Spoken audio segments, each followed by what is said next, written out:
रणनीती न्यूज चॅनेलला आजच सबस्क्राइब करा आणि रहा अपडेट।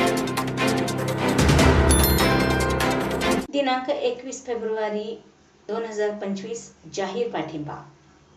डेमोक्रेटिक पार्टी ऑफ इंडियाचे संस्थापक अध्यक्ष माननीय प्राध्यापक सुकुमार कांबळे सो आणि प्रदेशाध्यक्ष माननीय अजिंक्य भैया चांदणे सो यांच्या आदेशानुसार ऐतिहासिक दसरा चौक कोल्हापूर येथे मुंबई उच्च न्यायालयाचे खंडपीठ व्हावे या मागणीसाठी खंडपीठ कृती समिती पुरस्कृत पदवीधर मतदार संघाच्या वतीने आमरण उपोषण आंदोलनस्थळी भेट देऊन उपोषणकर्ते माननीय श्री माणिक पाटील सुयेकर आणि सर्वच आंदोलनकर्ते यांना डेमोक्रेटिक पार्टी ऑफ इंडिया जिल्हा कोल्हापूर यांच्या वतीने जाहीर पाठिंबा।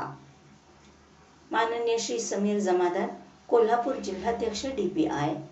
माननीय श्री संभाजी पाटोळे पश्चिम महाराष्ट्र अध्यक्ष DPI,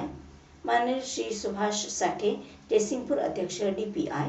माननीय नंदकुमार नांगरे राज्य उपाध्यक्ष, माननीय जीवन कांबळे करवीर तालुका अध्यक्ष DPI, माननीय श्री बच्चन कांबळे शहर अध्यक्ष इचलकरंजी DPI, माननीय श्री अशोकराव वायदंडे प्रदेश प्रवक्ता DPI, माननीय श्री सिद्धार्थ कांबळे उपाध्यक्ष करवीर तालुका DPI,